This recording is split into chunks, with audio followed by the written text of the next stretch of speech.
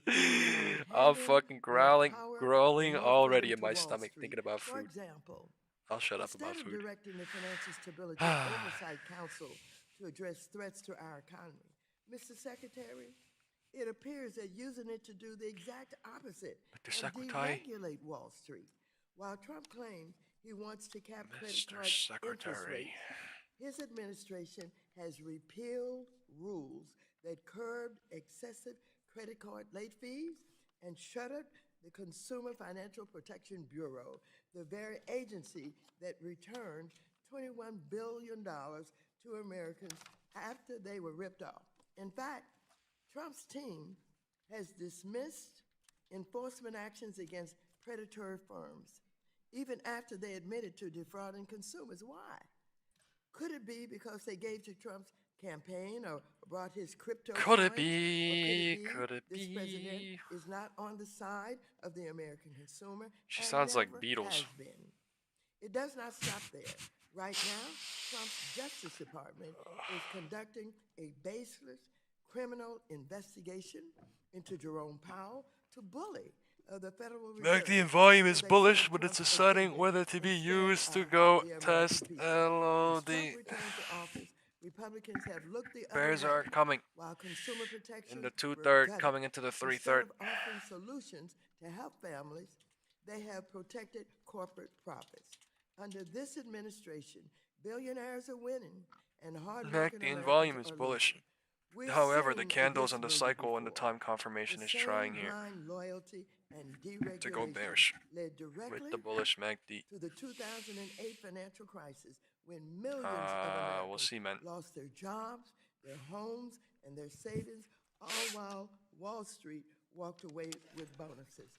Despite repeated demands from Democrats for accountability, Republicans have refused to bring other key administration officials before Congress. That includes CFPB Acting Director Russell Vought, who must be held accountable for dismantling the CFPB.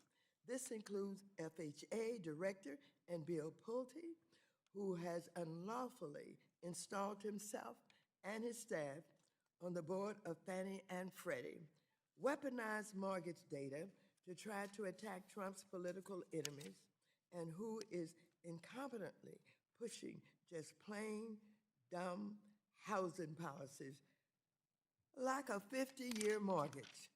Every turn, committee, Democrats, and I are standing up for America's consumers, defending strong safeguards, fighting corporate abuse and the corruption of the Trump family. It's just common sense. Our economy should work for everyone, not just for Trump, that billionaire circles that he's involved with. Republicans need to stand up There you to go. Trump. Candle traders can't handle it, man. Consumers and put I don't even families know why ahead they of come, Wall because it's the Street. same shit every day. MLS is If you complicit count goes in from 140 to 120, goes from 120 to 110, and it goes up and down every day. Institutions, Mr. Barr of Kentucky, for a 1-minute opening statement. Thank you, Mr. Chairman. Secretary Gotta have Bessent, some self-respect. welcome back to the committee. Under your leadership, Right. FSOC has done a Gotta have terrific some job self-respect. eliminating unnecessary regulatory burdens and promote economic growth. Common sense legislation like the Main Street Capital Access Act is exactly the type of pro-growth proposal to promote financial stability that FSOC highlighted self-respect in from its the annual market report. I'm proud to against sponsor candles. the TIER Act and the Community Bank Regulatory Tailoring Act that will modernize outdated statutory thresholds that impose disproportionate regulatory burdens on our financial system. This committee, along with FSOC, can successfully support our community lenders and allow them to thrive under right-sized regulation with this legislation in place. Regulatory tailoring helps to protect the diversity of our financial system, which is itself key to promoting financial stability. I look forward to working with the Treasury Department as you implement my outbound investment legislation that the President signed into law in December. With you at the reins, FSOC has returned to its core values and away from the weaponization and disarray we experienced under the Biden administration. I yield back. Gentleman yields back. I recognize the ranking member of our Subcommittee of Financial Institutions, Dr. Bill Foster of Illinois, for a 1-minute opening statement. Thank you, Chair Hill. Mark Twain is credited with observing that history does not repeat but often rhymes, and those of us who served on this committee during the financial crisis recognize this poem and its tragic ending. We have once again a historically unpopular president, fixated on the glory of his overseas misadventures and foreign bailouts. We have once again a multi-trillion-dollar asset bubble underpinned by opaque and conflicted financial mechanisms that nobody understands by design, being willfully ignored by partisan financial deregulators. And we have families all over America who, despite all the happy talk from the president, are having a hard time paying their mortgages and their monthly bills. You can hardly open any financial news source without seeing a discussion of the pending collapse of the AI circular investment bubble, and that is why we created the FSOC, and that is why last November, Democrats on this committee sent you a letter as chair of FSOC to figure out what we'll have to do when the music stops. Your response was insufficient, dismissive, and dangerous to our economy. I look forward to hearing more from our questions and yield back. Gentleman yields back. Today we welcome the testimony of the Honorable Scott Bessent, Secretary of the Department of Treasury and Chair of the Financial Stability Oversight Council.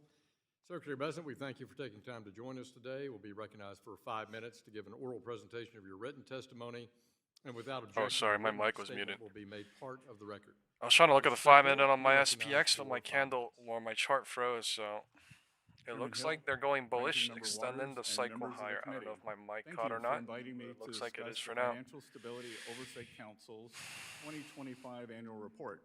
This report is a culmination. I was going to say something, but I forgot. Something about yesterday. I'd like to thank them for their hard work and dedication in advancing I the completely blanked out. Vision for a better America. Since day one, President Trump has focused on building parallel prosperity, an era of economic expansion where Wall Street and Main Street can grow together. To that end, Treasury has tirelessly pursued pro-growth policies to unlock. Man, this is a complete both hope candle for bull and bear. Oh yeah, I was gonna say, remember yesterday in chat somebody was like, oh yeah, I'm sorry for posting the link in the YouTube chat in the WhatsApp group like 4 times, and I was like, what are you talking about? Can you not do this? And he was like, oh, I have 2 channels open. Like, rather than preempting crises, good for you. have frequently reacted to them. You're distracted. Distractions. Please. You know what I'm saying? Like, we keep talking about distractions every day, but like, that's what I'm talking about. Like, has led to just a regulatory distractions. myopia that has undermined safety and soundness. Individual. Under President Biden, the Group. bank regulators Whatever you want to believe. with reputation risks, climate-related Man, financial weird risks, candles are coming and other bullish. risks with no clear It's nexus candle to coding up. safety and soundness. At the same time, they What centered the supervision on management and other governance matters. Child laughing face. You know what I'm saying? Like, bruh, like, like you know what I'm saying? Like, why do you even have to say that shit? Like, I guess it's a possibility, right? People can have 14 channels open, but it's just like, undermining safety and soundness, regulation by reflex. you know what I'm saying? is Like, how excessive distracting is that? regulation. That can It's just lead like to super economic distracting, bro. stagnation. And economic stagnation is itself a grave threat to financial stability. In calibrating regulations, federal agencies I don't want to call this employ anything other than documentation bullish for now. I to mean, the build a candle is zero-risk fucking just financial weird going system, up. which would result in what others call the The stability of 690. graveyard. At 4 FSOC p.m. aimed close. to identify vulnerabilities that could lead to systemic crises and encourage the private sector Creating a to cycle mitigate after it those created a risks before cycle. recommending But I mean, additional regulation. I expected that FSOC they were gonna should go also low work in bear with its trap members somehow, but like, to support efforts to avoid this repair is back scary weird. existing regulation, Scary weird. stifles pro-growth lending, capital formation, and I don't know how innovation. AMD is The not best way to bouncing at achieve all. These goals is by centering economic growth and economic security. IWM is bouncing since 10 still. Promoting economic growth. AMD is down 14% now. Like, this shit makes no sense. Volume is being used to stay inside today. Household, business, and financial Yesterday's big institutions' candle, balance we're sheets, inside of it for creating now. capital buffers that reduce the risk of defaults and financial stress. And economic security reinforces domestic production capacity, raising living standards while reducing vulnerability to external shocks and supply chain disruptions.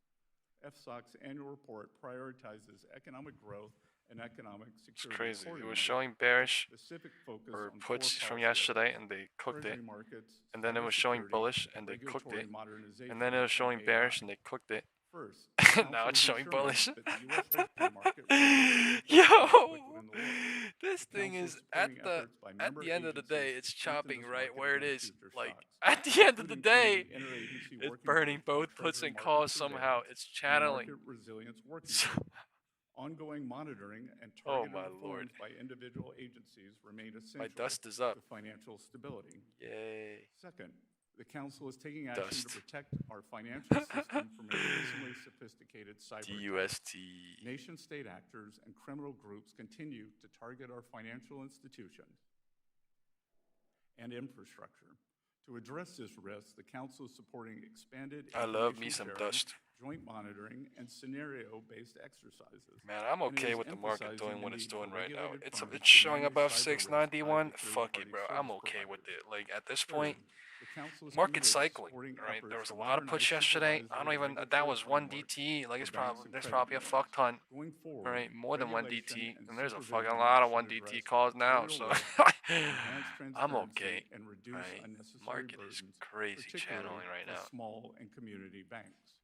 Fourth, the council is It was showing bearish on QQQ and it's reverting since 10 out of nowhere. Why is it stopping out of nowhere? Because of IWM. So IWM and QQQ is fucking bugging the fuck out like crazy. Look at that. I cannot even describe how crazy this bug out is. This shit could be a bull trap now. I will close by highlighting I cannot even describe how crazy this shit is bugging out because this is abnormal cycles creating cycles in the middle of other cycles right now. So this shit 4 p.m. close is going to turn into a nasty move in the later day. Whether it's a bear trap or a bull trap, it may go lower and then it may go, I don't know. This shit weird. It's weird. To concentrate on the IWM, important as fuck to watch. QQQ, I guess it's going bullish and bullish and bullish and bullish with SPY, but it's coming in so structuredly vertical up on the MACD. The candle is like so forcefully going up. It's scary. Made a persuasive case that it's scary. Trump was especially after the 2/3. 2/3 is somewhere here.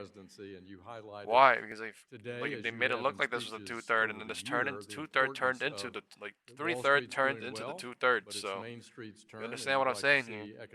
It's very hard to fucking be like, oh, this shit is a very clear sign. Oh, it's basically every side was hoping, and then they grinded bears a little bit, and then HOD test, and then HOD rejection.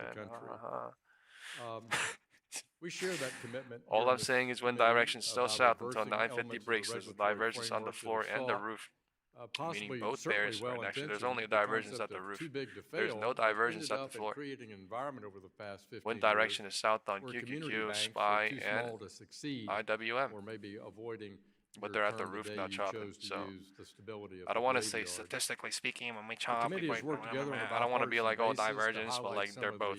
Principal actions they're all considered over the past year. Our Main Street Capital and they're setting up and cycling in different ways now. Which we intend to bring to the House floor. We're grateful for your Undersecretary, Mr. McKernan, who last month joined us as we market rolled divergence is happening at the HOD about how we can collaborate on QQQ, SPY, and IWM. How do strong, well-capitalized community banks they cleared the floor divergence to 10 force lower.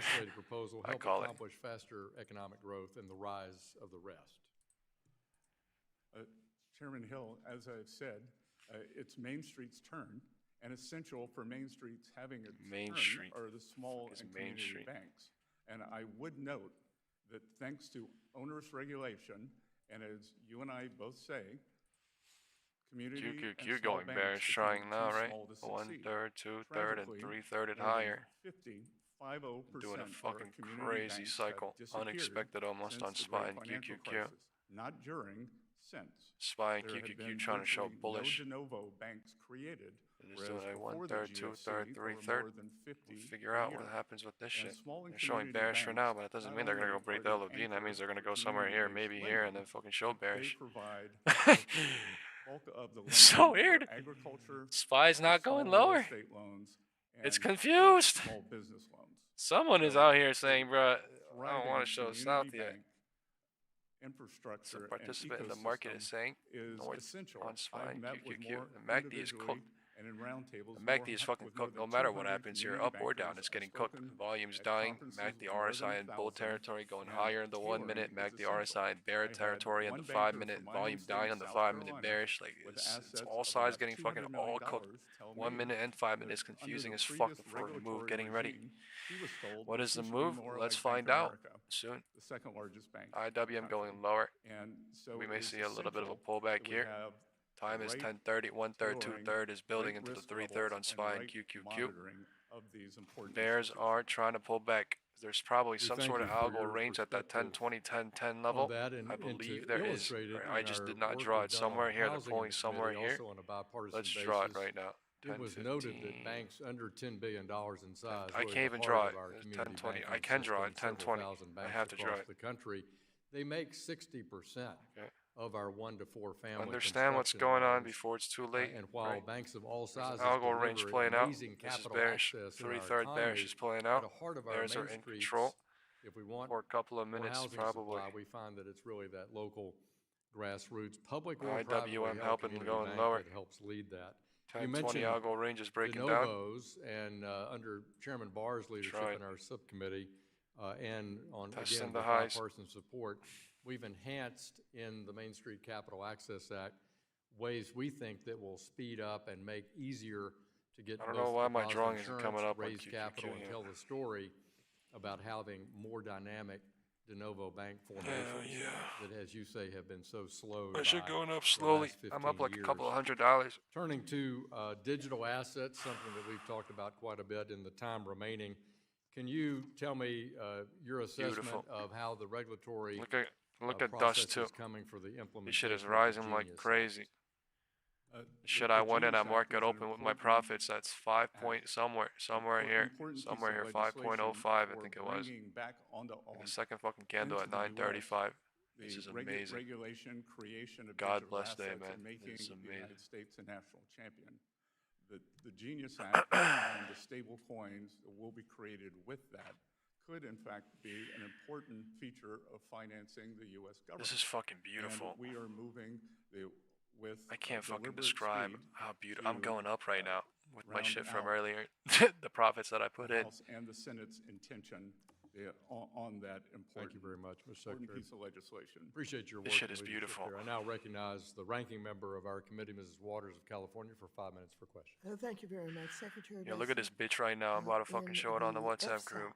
Annual report, you stress the importance of economic growth to promote financial stability. It's so cute. While you noted many ways you plan to deregulate Wall Street and plant the seeds for another crisis, you said little about the harms of inflation. I find this odd as the president and you have finally began discussing in the media how the price of goods are way too high. Notably, you mentioned that tariffs may need to come down to lower costs for Americans. So I have a few questions about this. As a former hedge fund manager, this is my gold ETF bear from earlier. I'm happy as fuck today, dude. I don't give a fuck what happens, man. I don't give a fuck what happens, tariffs man. are inflationary. Did you say that? Look at that shit. It's like a little inch, like a little inchworm. Thank you. Okay. Vertical fucking inchworm. We have a New York Times article that like a vertical inchworm. New York Times. Then last summer, when you testified before a Senate committee, you crazy. said, and I quote, "There is no inflation. Tariffs are not being passed on to consumers." Now they can trap here though. 10:35. Quite definitive, and even claim today's a great day, right? HOD tested at 10:30, 10:25 actually. High WM went. Oh my god. LOD baby. I told you they're cooking something crazy, right? Again, I want to be clear. Chris said IWM breaking down at the floor. I think this was the fucking trap. This was the setup. They were fucking doing this shit at the roof on purpose, right? They were showing bullish and weird ass fucking candles, abnormal candles showing bullish, right? And now we're literally back where we were almost. Well, last November, as the Trump 2/3. administration finally began to realize that affordability issues in America are not a hoax, you told Fox News that the government was going to reduce tariffs on goods like coffee and bananas. And by doing so would, quote, bring this shit is beautiful. down Like, very quickly.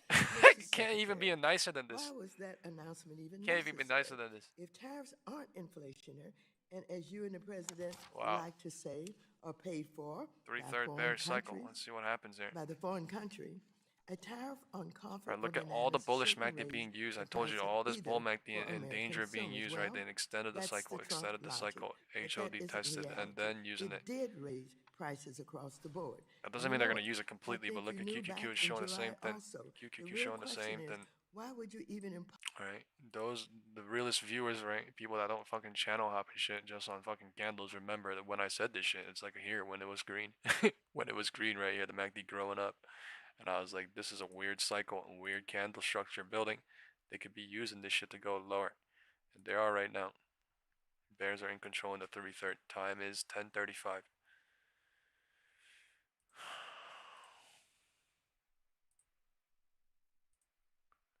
Time is 10:35. They're not posting the market open for some reason. I want to watch it.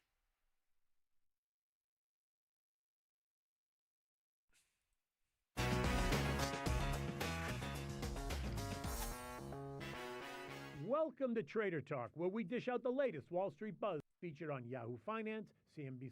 I like to look. I keep it simple. I'm a simple fella at the end of the day. I look at credit spreads and I look at advanced decline lines, Kenny. Credit spreads are still telling us there's no stress in the system. If there was this monster under the bed that they kept telling us is there, we would see it, right? High yield relative to treasuries is like breaking out to multi-year highs. The way I learned it, that's a good sign that credit's not worried. Then advanced decline lines, I think the big story so far this year has been participation. Now, tech peaked in late October, right? And it's kind of gone sideways, struggled a little bit, but other areas, industrials have done great. I mean, energy and materials, obviously, clearly small caps. We just had 14 days in a row of the Russell 2 small caps outperforming the S&P 500, like one of the longest streaks we've ever seen. But the lifeblood to a bull market is rotation. And when we see new highs in advanced decline lines, that's market breadth, which is what we've just been seeing like literally this week and last week, that normally means there's at least another 9 to 12 months before the market historically has peaked. So long story short, yeah, we're stretched. 1040, Maybe we're due for some bearish volatility, control. right? It is a midterm year. Puts are going fucking nuts. Peak to trough correction on average in a midterm year, and everybody remembers the last Puts two, are going 2018 and fucking nuts. 2022. Not good years for investors, but what we can use the F word on this, right? The F word, the Fed. That's my F word joke, Kenny.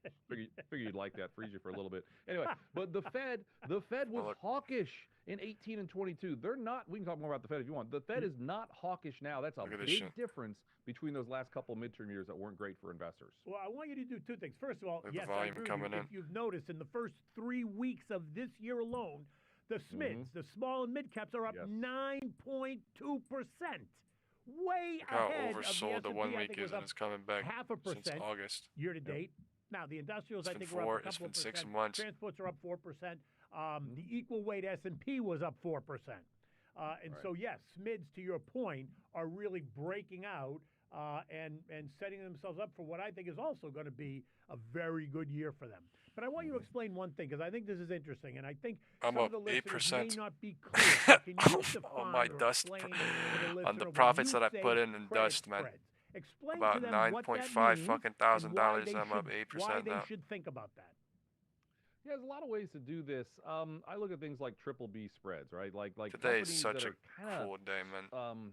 I don't know. They call it junk bonds. I mean, technically, they always call them junk Wow, bonds. what Now the we call fuck them just high yield. happened? Hold up. If What you're the fuck just worried happened? about getting paid But this back is the from bear your trap that I was investment, talking you need about, to get a little though. bit higher Oh premiums, my. right? This is the market sets Yo, this, right? holy so shit. when there's not a big high premium Wow, from this is the why market I for did not investing chase in this more shit. of But the what the riskier fuck? quote unquote companies to get paid back if you're going to loan them Wow, money. what the That's fuck?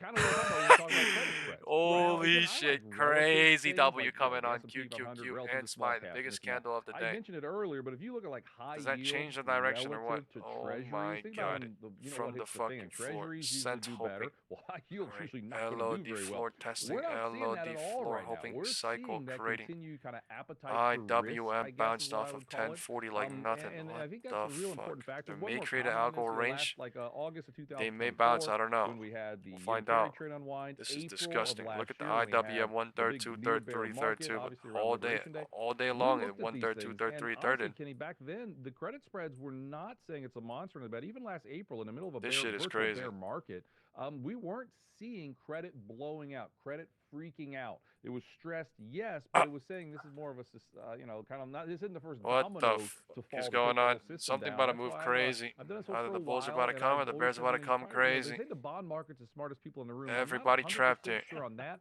I think the credit market, So many that part of bulls the bond trapped. market, are There's the so smartest, many is what I bears would say. trapped now. Right.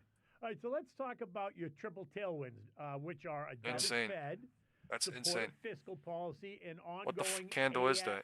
I don't know. Is it news based? Is it IWM based? Is it hope based? It's probably hope based. If I'm in the same camp with you. Out of the three, that's so the I thing wanna I could your hear. position, Think and then of I'll tell you what I news think about the based, Fed. fucking hope based, or fucking Absolutely. something we'll based, or get to setup that. We based. And probably it's can one talk of about the inflation fucking for a setup. second. Inflation It's is setup stickier. plus I mean, hope inflation based. is I'm closer pretty to sure. 3% than We 2%. agree. Like, We agree. we've modeled our portfolios that we run for our advisors to be in a 3% inflation world, having some, metals and mining, having less bond exposure, having some gold in there. So that's where we are. But the truth, again, the Fed's Man, I thought tomorrow was fucking Friday. I wanted to take out a lot of fucking profit out on Friday tomorrow, or yeah, it's fucking Friday. But I think I'm gonna fucking do it tomorrow. Second half of this year, I gotta wait. Hiking. I don't think So there's all any my shit real fucking reason settles to think quite a they should be bit. hiking yet, because Like inflation one is fucking such day, a but I mean, I confusing have situation because some you have other money I commodities can play around clearly with, that are but going I'm just higher, not fucking but then around shelter, here. which makes up 42% I just want of to core fucking use CPI, my fucking that is starting to profits finally too. come down as rent prices things come down. So there's some Do yin and some something. yang when you look at inflation. But That's again, big picture, true in life. we think So the economy's strong. Inflation running at 3%. It's not spectacular, but you know what? It's man, not that's the a end of the world. $3 Go back and look at bounce, history, everyone. $2.50 Inflation's usually like bounce. That is 3.5% a so year on average. disgusting. Usually it's which way it's trending that matters a lot more. 1040 So to we still say the 1040. Fed is a little more dovish here than hawkish. As we go forward, one more. I can go all day on this stuff. One more. When the Fed cuts near an all-time high, like they did, Kenny, just last quarter, so in December, disgusting. November, and October. Another A algo year range later, almost the creating. S&P 500 is higher 22 out of 22 times. I mean, there's the old saying, "Don't fight the Fed." I mean, that right there tells you they can cut near all-time highs, and they just did it. And usually, it means you're probably going to be higher a year later. Broke higher so into 1040. One little data point to have in the back of your mind. Okay, so I will tell you, I'm glad to hear you say that because you and I agree on 90% of what you said. Advanced fucking cycling going on. They're not cutting in advanced January. game They're not going on. cut at the next meeting. And in my mind, in my head, the next cut is going to come after we get the new Wow, Fed that's check. crazy. I don't think it's going to happen before then. Someone said they had a really good time on Bitcoin. Fuck having a Nor do I Bitcoin. think he's going to. Nor do I think he's going to change his message. I think his message is going to remain the same. We remain data dependent, and right now the data MSTR, fucking shitter. That's right? crazy, Now that being bro. said, I don't personally see. You know when I want to short MSTR? I don't see it coming Back in fucking October when the fucking bitch was at 300 and fucking 20. That is so fucking crazy. It's at 127. Like that's a fucking historical fucking, South Sea China company moment. I could have became a motherfucking.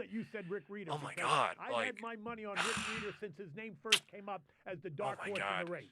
And if you notice what happened over the weekend when Kalshi, the predictive markets, market is cycling here, dangerous, like 1045. To a 50% shot. Man, and that's Kevin so sick Walsh though. I've been went thinking from about that for the last 3 days. Every fucking night I wake up, I look at Bitcoin, and I'm like, oh, this shit's at 77,000, 7,000, 80,000. And I'm like, fuck, last time I remember talking about this bitch was at 100,000, 97,000, and it's like, it's such a fucking look back moment, and like, bro, what the fuck were you thinking type of shit, right? But like, it's just like, it was so clear. That's all I fucking talked about in those moments. October, September, I was like, oh, Bitcoin 127, oh, this shit crazy. Like, I just didn't do anything. I feel like a fucking pussy. Sorry for my language.